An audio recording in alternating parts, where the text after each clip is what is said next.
Hello everyone, আসসালামু আলাইকুম। আশা করছি সকলে ভালো আছেন। এখন ছুটে চলেছি মেঘনা নদীর পাড়ে। প্রচুর গরম, নরসিংদী শহরে কি আর করা, মনটাকে শীতল করার জন্য যেতে হবে মেঘনা নদীর পাড়ে, যেটা শহর থেকে কিছুটা দূরেই অবস্থিত।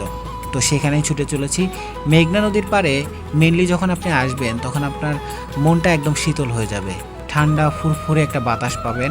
এইখানে আপনি যখন আসবেন, আমি আপনাদের রেকমেন্ড করতে চাই এখানে আসলে অবশ্যই প্রিয়জন সাথে করে নিয়ে আসবেন, অনেক বেশি ভালো লাগবে ভাই।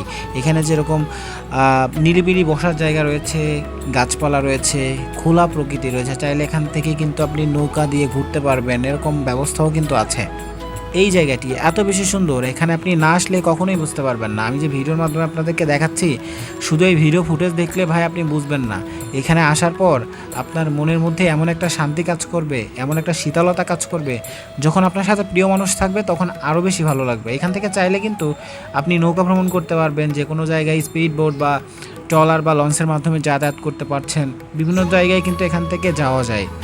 আর এই নদীর পাড় সবথেকে বেশি মানুষ হয় বিকালের দিকে বা ছুটির সময়ে। দেখা যাচ্ছে শুক্রবার বা শনিবার এই জায়গায় প্রচুর মানুষ হয়। মানে এই নদীর ঘাট দিয়ে এত ঠান্ডা বাতাস আর এত সুন্দর প্রাকৃতিক দৃশ্য, যেটা অন্য কোথাও আসলে বিরল। এরকম জায়গা খুব কম জায়গাতেই আছে বাংলাদেশে।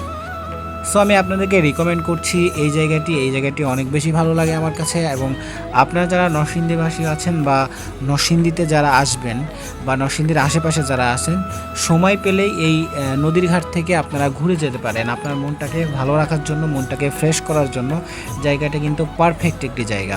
সো আমি কিন্তু আপনাদেরকে প্রতিনিয়ত নতুন নতুন জায়গা, ঐতিহাসিক নিদর্শন সম্পর্কে ধারণা দিই। আর আমার ভিডিও আপনাদের কাছে কেমন লাগে অবশ্যই আপনার মূল্যবান মতামতটি কষ্ট করে কমেন্ট বক্সে জানিয়ে যাবেন। সো বন্ধুরা, আজকের মতো এই পর্যন্তই। দেখা হচ্ছে পরবর্তী কোনো ভিডিওতে নতুন কোনো বিষয় নিয়ে। সে পর্যন্ত সকলে ভালো থাকেন, সুস্থ থাকেন।